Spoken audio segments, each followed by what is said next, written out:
Assalamualaikum warahmatullahi wabarakatuh. Waalaikumsalam warahmatullahi wabarakatuh. Innal hamdalillah nahmaduhu wa nasta'inuhu wa nastaghfiruh wa na'udzu billahi min syururi anfusina wa min sayyiati a'malina. May yahdihillahu fala mudhillalah wa may yudlilhu fala hadiyalah. Asyhadu an la ilaha illallah wahdahu la syarikalah wa asyhadu anna Muhammadan abduhu wa rasuluh. Ya ayyuhalladzina amanu taqullaha haqqa tuqatih wa la tamutunna illa wa antum muslimun. Ya ayyuhalladzina amanu taqullaha wa qulu qawlan sadida yuslih lakum a'malakum wa yaghfir lakum dhunubakum wa may yuti'illaha wa rasulahu faqad faza fawzan 'azima. Amma ba'd, fa inna asdaqal hadithi kitabullah wa khairal hadi hadi Muhammadin sallallahu alaihi wasallam wa syarrul umuri muhdatsatuha fa inna kulla muhdatsatin bid'ah wa kulla bid'atin dhalalah wa kulla dhalalatin finnar. Alhamdulillah,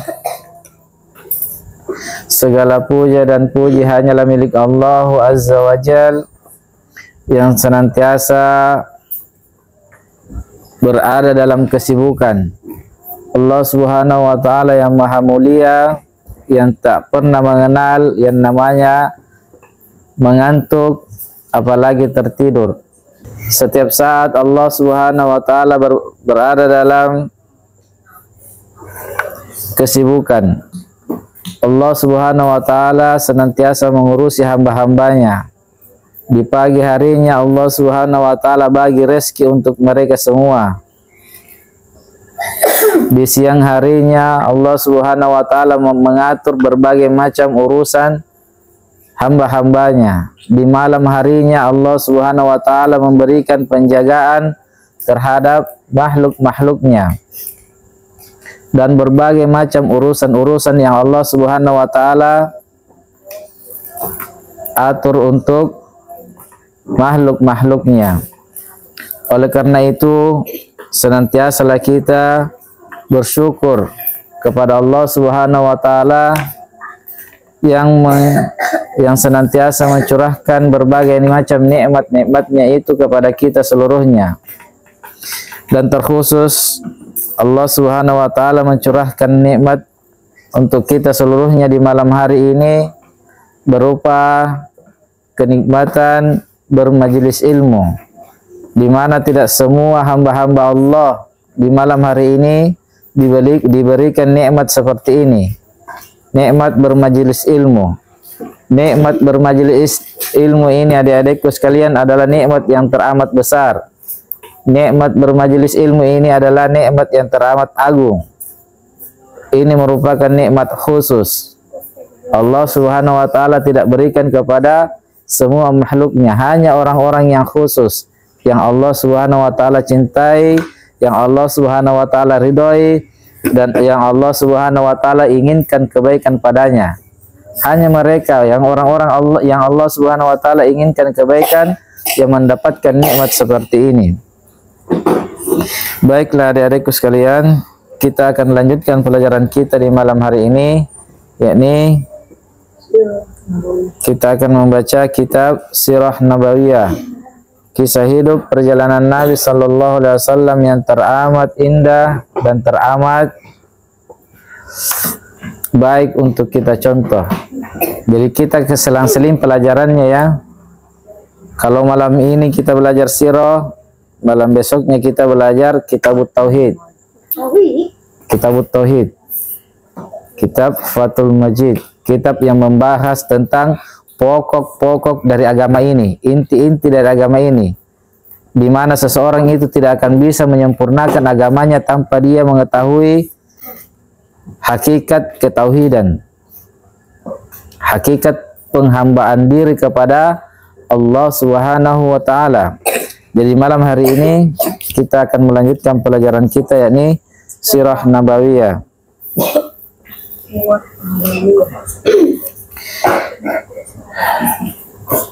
Telah kita jelaskan pada pembahasan yang telah berlalu di mana kaum musyrikin Quraisy memiliki berbagai macam kesedihan untuk menghadapi dakwah Nabi Sallallahu Alaihi Wasallam. Mereka bersedih dikarenakan dakwah Nabi Sallallahu Alaihi Wasallam semakin hari semakin berkembang.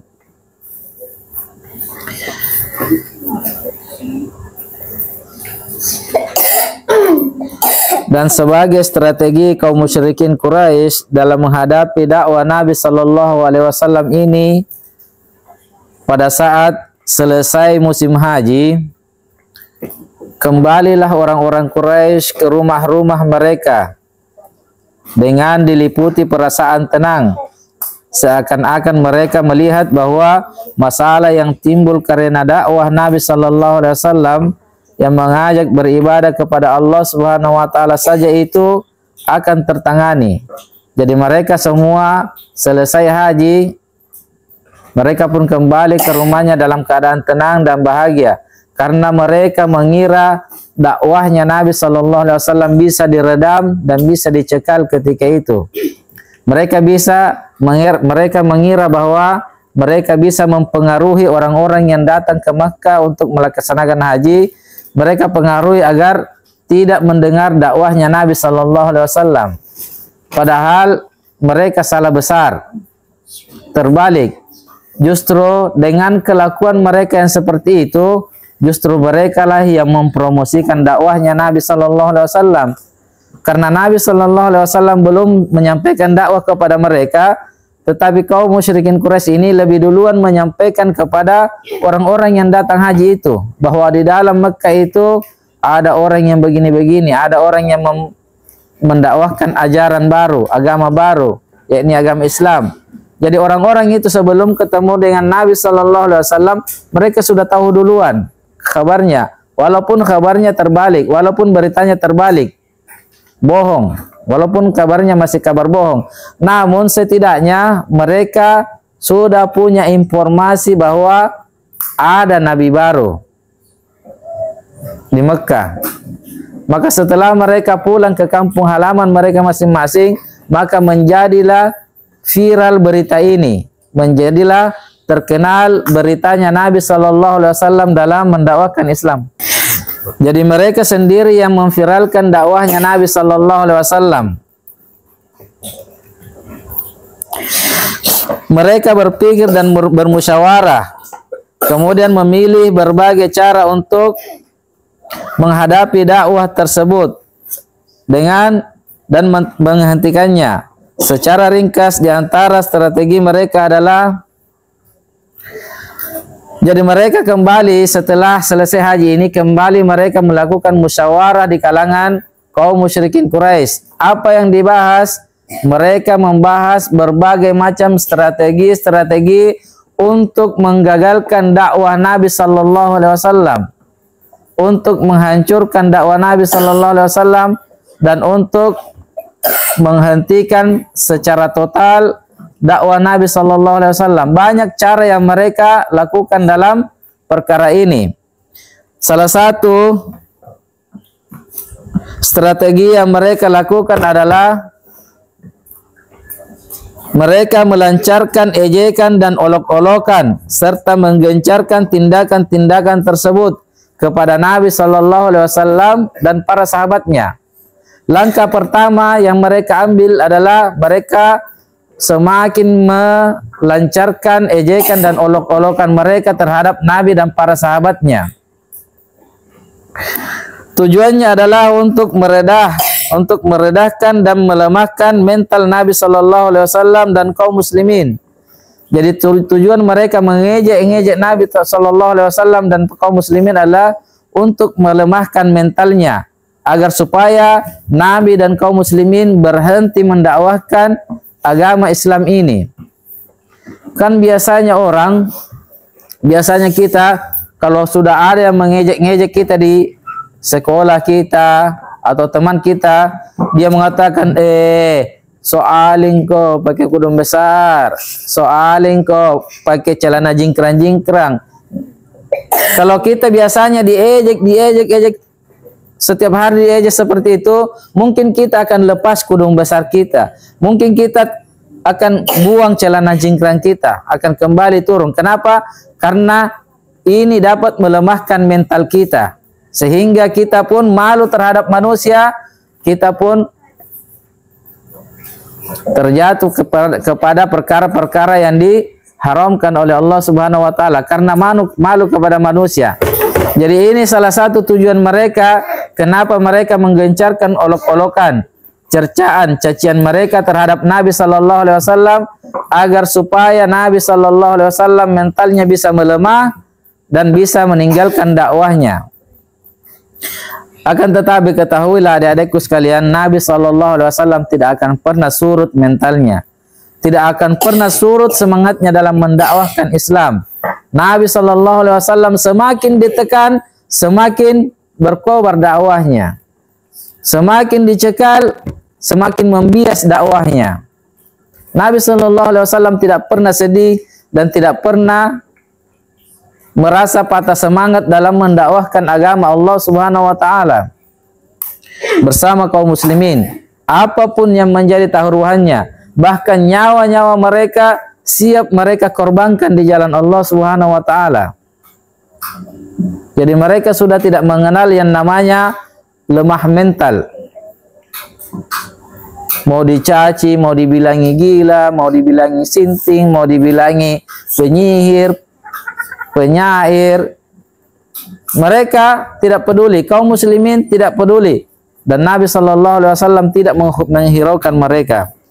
Mereka kaum musyrikin juga menuduh Nabi sallallahu alaihi wasallam sebagai seorang yang terkena sihir, seorang penyair yang gila, seorang dukun yang dirasuki syaitan, seorang penyihir yang pendusta, seorang pembohong yang mengada-ada, serta berbagai tuduhan dan celaan yang lain yang mereka cercakan kepada Nabi sallallahu alaihi wasallam. Dan apabila melihat Nabi sallallahu alaihi wasallam datang, mereka memandang Nabi sallallahu alaihi wasallam dengan pandangan yang jengkel dan marah. Coba lihat kaum musyrikin Quraisy terdahulu. Berbagai macam hal yang mereka lakukan kepada Nabi dan semua yang dicercakan kepada Nabi sallallahu alaihi wasallam itu seluruhnya adalah kedustaan. Satu pun tidak ada yang benar. Satu pun tidak ada yang dimiliki oleh Nabi sallallahu alaihi wasallam dari semua cercaan mereka. Dan kalau Nabi sallallahu alaihi wasallam lewat di depan mereka, mereka pun menatap Nabi sallallahu alaihi wasallam dengan tatapan yang penuh dengan kejengkelan, tatapan yang penuh dengan kemarahan. Kenapa? Karena Nabi sallallahu alaihi wasallam mendakwahkan agama Allah, mendakwahkan ketauhidan, mendakwahkan agama yang Allah Subhanahu wa taala ridhoi. Hal ini disebutkan dalam sebuah ayat dalam surah Al-Qalam ayat 51 yang sudah kita hafal.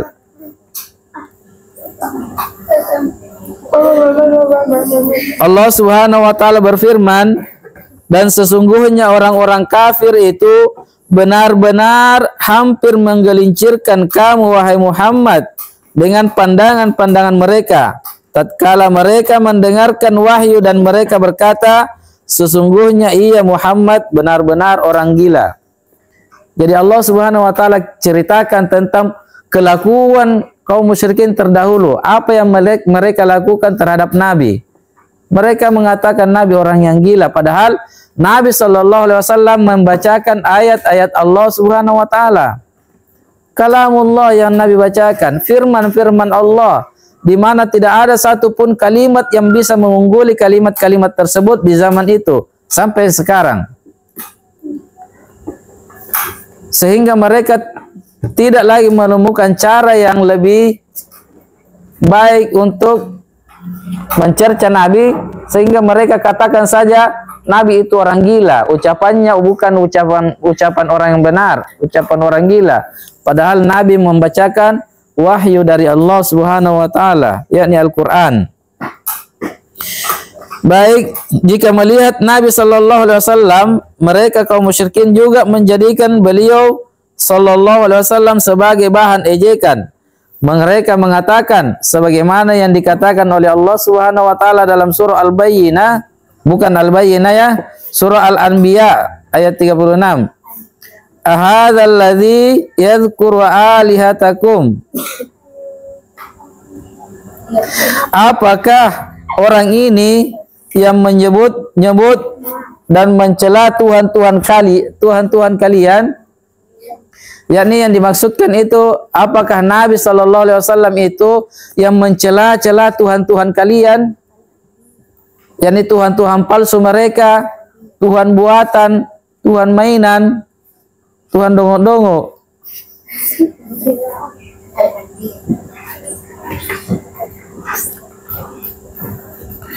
Apabila mereka melihat orang-orang yang lemah dari kalangan sahabat Nabi sallallahu alaihi wasallam, mereka mengatakan, telah datang kepada kalian raja-raja bumi. Coba lihat cara mereka mengolok-olok sahabat Nabi sallallahu alaihi wasallam. Kalau mereka melihat sahabat Nabi yang miskin, bahkan kebanyakan sahabat-sahabat Nabi itu adalah seorang budak. Apabila mereka melihat sahabat Nabi ini yang merupakan budak, mereka mengatakan telah datang kepada kalian raja-raja bumi. Ini adalah penghinaan, ini adalah ejekan, olok-olokan terhadap sahabat-sahabat Nabi sallallahu alaihi wasallam yang mulia. Dan juga Allah Subhanahu wa taala berfirman dalam surah Al-Mutaffifin ayat 29 sampai 32. Sesungguhnya orang-orang yang berbuat dosa adalah mereka yang dahulunya di dunia menertawakan orang-orang yang beriman. Perhatikan adik-adikku sekalian, ini ancaman keras dari Allah Subhanahu wa taala bahwa orang-orang yang berdosa itu ini, kalau kalian melihat ada manusia yang beriman kepada Allah, hamba-hamba Allah yang taat, yang soleh, jangan coba olok-olok mereka, jangan kalian coba hina mereka, jangan tertawakan mereka. Kalau kalian melakukan itu, ancaman Allah Subhanahu wa taala ini akan berlaku kepada kalian. Di sini Allah mengancam orang yang berdosa itu adalah mereka yang dahulunya di dunia menertawakan orang-orang yang beriman. Kalian melihat ada orang yang mau sholat, kalian tertawakan. Kalian melihat ada orang yang mau melakukan kebaikan-kebaikan yang Allah Subhanahu wa taala perintahkan, kalian tertawakan. Allah ancam yang berdosa itu mereka ini yang menertawakan di dunia, dia tertawakan orang-orang yang beriman. Ini sudah kita hafal ayatnya, surah Al-Mutaffifin, kita hafal semua. Kami ulangi lagi, sesungguhnya orang-orang yang berbuat dosa adalah mereka yang dahulunya di dunia menertawakan orang-orang yang beriman. Dan apabila orang-orang yang beriman itu lewat di hadapan mereka, mereka saling mengedip-ngedipkan mata. Ini tanda apa ini? Kalau orang lewat baru kita kedip-kedipkan mata sama teman yang lain, itu tandanya dia menghina orang yang lewat itu. Dengan kedipan matanya itu merupakan kedipan yang menunjukkan mereka menghina orang yang sedang lewat tersebut. Mereka saling mengedip-ngedipkan mata mereka. Dan apabila orang-orang yang berbuat dosa itu kembali kepada kaumnya, kepada sesama mereka, kembali kepada teman-teman mereka, mereka kembali dengan perasaan gembira. Dan apabila mereka melihat orang-orang mukmin, mereka mengatakan sesungguhnya mereka itu benar-benar orang yang sesat. Coba lihat, terbalik pikirannya orang-orang musyrik dulu. Dia yang sesat, justru dia yang mengatakan orang-orang yang beriman kepada Allah itulah yang sesat. Padahal dia yang bodoh. Coba siapa yang sesat kira-kira? manusia yang menyembah Allah sang pencipta segala sesuatu dibanding manusia yang menyembah batu, yang ketika batu itu dikencingi oleh lalat dia tidak bisa melawan. Siapa yang sesat kalau begitu? Terbalik otaknya. Iya, orang musyrik itu terbalik otaknya. Justru mereka yang pantas dikatakan orang yang gila. Kenapa mereka menyembah patung? Kenapa mereka menyembah monyet? Kenapa mereka menyembah sapi? Padahal semua itu makhluk-makhluk, bukan Tuhan. Terbalik akalnya. Mereka yang sepantasnya dikatakan orang yang gila. Kemudian mereka benar-benar menggencarkan ejekan dan olok-olokan itu. Terus mereka mencaci-caci Nabi Shallallahu Alaihi Wasallam dan menjadikannya sebagai bahan tertawaan. Hingga semua itu berpengaruh pada jiwa Nabi Shallallahu Alaihi Wasallam, sebagaimana yang dijelaskan dalam surah Al-Hijr ayat 97. Allah Subhanahu wa taala berfirman, "Walaqad na'lamu annaka yadiqu sadruka bima yaqulun." Dan kami benar-benar mengetahui bahwa dadamu menjadi sesak disebabkan apa yang mereka ucapkan. Karena hebatnya cercaan itu, karena hebatnya kaum musyrikin itu mencerca Nabi, mengolok-olok Nabi setiap saat, setiap waktu, mereka lakukan itu dan berbagai macam cercaan, sehingga Nabi SAW pun menjadi sesak dadanya. Sedih Nabi SAW. Bagaimana tidak sedih adik-adikku sekalian? Bagaimana tidak sedih Nabi? Nabi mengajak mereka kaum musyrikin ini untuk berjalan masuk ke dalam surganya Allah Subhanahu wa taala agar mereka bisa masuk ke dalam surga, namun mereka mencerca Nabi, mengolok-olok Nabi, memaki-maki Nabi. Bagaimana tidak sedih? Nabi memberikan, menuntunkan jalan keselamatan kepada mereka, namun mereka membalasnya dengan cercaan, cacian, olok-olokan. Wajar Nabi sedih. Nabi yang setiap saat, setiap hari, setiap waktu berupaya untuk menyelamatkan mereka dari neraka, berupaya untuk memberi mereka petunjuk, berupaya untuk menyampaikan berita-berita dari langit. Namun mereka balas, Nabi Shallallahu Alaihi Wasallam balas semua kebaikan Nabi Shallallahu Alaihi Wasallam ini dengan berbagai macam cacian dan cercaan. Maka kemudian Allah Subhanahu wa taala kokohkan Nabi Shallallahu Alaihi Wasallam, dan Allah Subhanahu wa taala jelaskan pada beliau apa yang bisa menghilangkan rasa sesak tersebut. Maka setelah Nabi Shallallahu Alaihi Wasallam mengalami kesedihan seperti ini, Allah Subhanahu wa taala segera memberi obat kepada Nabi agar Nabi Shallallahu Alaihi Wasallam bisa segera keluar dari kesedihan yang beliau alami. Allah Subhanahu wa taala berfirman dalam surah Al-Hijr ayat 98 sampai 99. Allah Subhanahu wa taala katakan, "Fasabbih bismi rabbika wa kum minas sajidin wa'bud rabbaka hatta ya'tiyakal yaqin." Maka bertasbihlah dengan memuji Rabbmu dan jadilah kamu termasuk orang-orang yang bersujud melaksanakan salat, dan sembahlah Rabbmu sampai datang kepadamu al-yakin, yakni kematian. Ya, coba lihat betapa Allah Subhanahu wa taala akan segera menolong orang-orang yang membela agamanya. Nah, Allah Subhanahu wa taala tidak akan pernah membiarkan orang-orang yang membela agamanya itu terus-menerus berada dalam kesedihan, terus-menerus berada dalam penindasan. Allah Subhanahu wa taala akan segera menolongnya.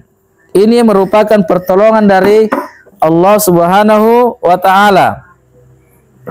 Allah Subhanahu wa taala perintahkan kepada Nabi, jadilah kamu sebagai orang-orang yang terus-menerus melaksanakan salat, sujud. Ini adalah obat yang terbaik, obat yang paling ampuh untuk menghilangkan kesedihan. Orang itu kalau sudah melaksanakan solat dan betul-betul khusyuk dalam solatnya, orang itu kalau sudah betul-betul mengingat kepada Allah Subhanahu wa taala, maka segala kesusahan, gundah gulana, kesedihan, kesulitan, pikiran-pikiran jelek itu semuanya akan hilang. Kenapa? Karena hati itu mengingat kepada Allah Subhanahu wa taala. Hati itu mengingat bahwa kelak nanti dia akan bertemu dengan Tuhannya. Hati itu mengingat bahwa kehidupan di dunia ini hanya sementara. Dan nanti dia akan kembali ke hadapan Allah Subhanahu wa taala mempertanggungjawabkan segala apa yang dia perbuat di dunia ini. Jadi ini adalah obat yang paling ampuh yang Allah Subhanahu wa taala berikan kepada Nabi sallallahu alaihi wasallam. Dan hendaknya kita, adik-adikku sekalian, sebagai umatnya Nabi, yang senantiasa ingin mencontohi Nabi sallallahu alaihi wasallam, kita pun menjadikan ini sebagai obat kita dalam menghadapi kesusahan dan kesedihan kita. Kalau kita mengalami kesusahan, kesedihan, terus laksanakan solat, terus kerjakan solat. Jangan pernah berhenti dari mengerjakan solat, agar supaya Allah Subhanahu wa taala mengeluarkan kita dari segala macam bentuk kesedihan-kesedihan tersebut. Baik, sedikit lagi. Dan sungguh Allah Subhanahu wa taala telah menjelaskan kepada Nabi sallallahu alaihi wasallam sebelum ayat tersebut sesuatu yang membesarkan hati, di mana Allah Subhanahu wa taala berfirman dalam surah Al-Hijr ayat 95 sampai 96, Inna kafainakal mustahzi'in alladzina yaj'aluna ma'allahi ilahan akhar fasawfa ya'lamun. Sesungguhnya kami memelihara kamu, wahai Nabi, dari kejahatan orang-orang yang mengolok-olok kamu. Dengarkan. Allah Subhanahu wa taala katakan, sesungguhnya kami telah memeliharamu, wahai Nabi, dari orang-orang yang mengolok-olok kamu. Artinya mereka itu hanya sekedar bisa mengolok-olok kamu, namun mereka tidak bisa mencelakakan kamu. Kenapa? Karena Allah Subhanahu wa taala yang memelihara dan menjagamu. Jadi tidak usah bersedih. Mereka itu hanya bisa mengejek-ngejek saja, namun dia tidak bisa mencelakakan Nabi sallallahu alaihi wasallam karena Allah Subhanahu wa taala yang senantiasa melindunginya. Yaitu orang-orang yang menganggap adanya sesembahan yang lain di samping Allah, maka mereka kelak akan mengetahui akibat-akibat dari perbuatan mereka. Ini ancaman juga untuk orang-orang musyrik. Kelak pasti mereka akan melihat hasil dari perbuatan mereka memperlakukan Nabi sallallahu alaihi wasallam seperti itu. Dan ayat yang terakhir yang akan kita sampaikan malam ini, Allah Subhanahu wa taala berfirman dalam surah Al-An'am ayat 10, walaqad istuhzi'a birusulim min qablika fahaqa billadzina sakhiru minhum ma kanu bihi yastahzi'un. Dan sungguh beberapa rasul sebelum kamu telah dijadikan bahan ejekan. Di sini Allah Subhanahu wa taala menjelaskan kepada Nabi, dan sungguh beberapa rasul sebelum kamu telah dijadikan bahan ejekan. Ini obat yang paling ampuh yang Allah Subhanahu wa taala berikan kepada nabinya. Kenapa? Seseorang itu kalau dia punya tauladan, maka dia akan mudah menghilangkan segala macam kesedihannya. Misalnya dia punya teladan yang dia ingat, dia misalnya mengalami kesedihan, dia mengalami bangkrut usahanya, misalnya bangkrut usahanya. Kemudian dia ingat-ingat ada orang yang lebih bangkrut, yang dahulu lebih bangkrut dari dia, maka ini akan membuat hatinya tenang, tidak terlalu bersedih. Kenapa? Ada orang yang lebih bangkrut dari dia. Di sini Allah Subhanahu wa taala menceritakan kepada Nabi bahwa sesungguhnya beberapa rasul sebelummu, yakni nabi-nabi Allah dan Rasul-Rasul Allah yang terdahulu sebelum Nabi itu, mereka juga telah dijadikan bahan ejekan, bahan olok-olokan. Jadi tidak usah terlalu sedih. Nabi-nabi terdahulu juga begitu. Rasulullah terdahulu juga diperlakukan seperti itu oleh kaumnya. Bahkan mereka diusir dari kampungnya. Nabi Ibrahim alaihissalam. Siapa kaum muslimin yang tidak mengenal kisahnya Nabi Ibrahim alaihissalam? Apa yang dilakukan oleh kaumnya Nabi Ibrahim kepada Nabi Ibrahim alaihissalam? Mereka bakar Nabi Ibrahim. Bukan hanya sekedar ejekan.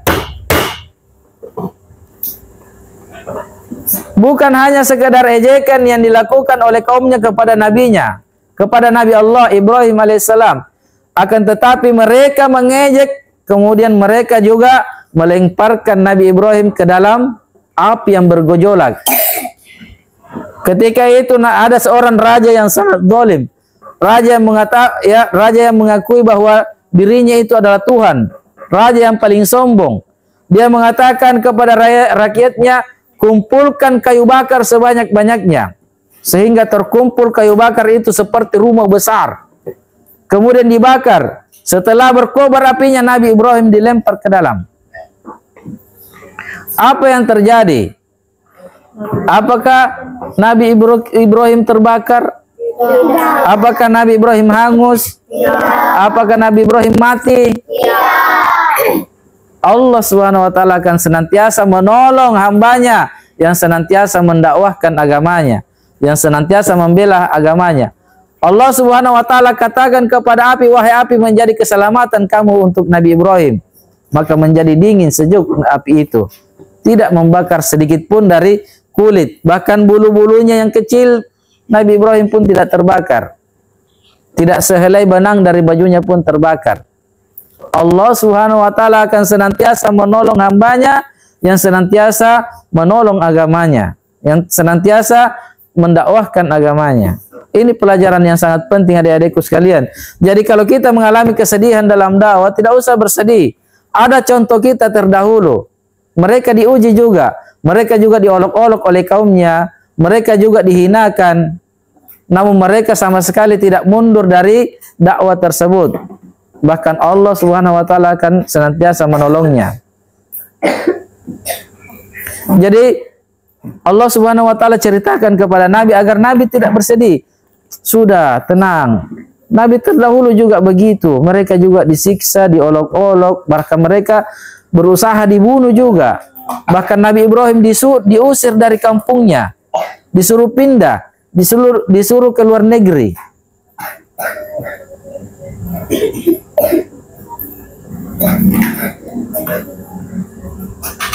Siapa yang harus kita contoh, adik-adikku? Apakah lawannya Nabi atau Nabi yang kita contoh? Kalau Nabi yang kita contoh, jangan bersedih. Apapun yang manusia katakan kepada kita, jangan dengarkan selama perkataan itu tidak dibenarkan oleh agama Allah Subhanahu wa taala. Kalau kita sedang berada dalam kebaikan, kita memakai pakaian-pakaian syar'i, kemudian ada yang mengolok-olok kita dari kalangan teman atau masyarakat kita, tidak usah bersedih. Katakan, bahkan kita hendaknya gembira karena kenapa? Kita sudah berhasil mengalami apa yang dialami oleh para nabi-nabi Allah. Mereka juga diolok-olok. Kalau misalnya yang laki-laki pakai celana yang cingkrang di atas mata kaki, ada orang yang mengatakan, di mana ada banjir? Padahal ini musim kering. Kebanjiran. Itu kan biasa penghinaan. Tidak usah bersedih, tidak usah. Hati kita lapang saja. Kenapa? Kita mencontoh Nabi. Kita berada di atas kebenaran. Atau adik-adikku sekalian, pakai kudung besar. Ada teman-temannya yang masih jahil, suka buka-buka kudung. Alingkam masing. Pakai kudung besar kemana-mana. Tidak usah bersedih. Kenapa? Karena kita berada di atas kebenaran, di atas agama Allah. Tidak usah, biarkan saja mereka. Nanti di akhirat mereka akan tahu siapa yang benar sesungguhnya. Siapa yang berada di atas agama Allah dan siapa yang berada di atas, siapa yang termasuk orang-orang yang celaka. Kemudian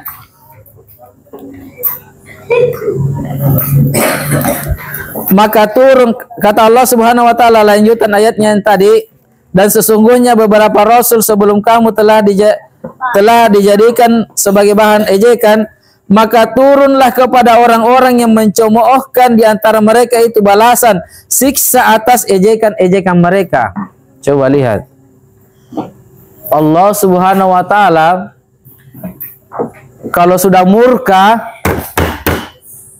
kalau Allah Subhanahu wa taala sudah murka terhadap orang-orang yang senantiasa mengejek-ejek dan menzolimi hamba-hambanya di dunia, hamba-hambanya yang soleh, Allah Subhanahu wa taala akan turunkan siksanya.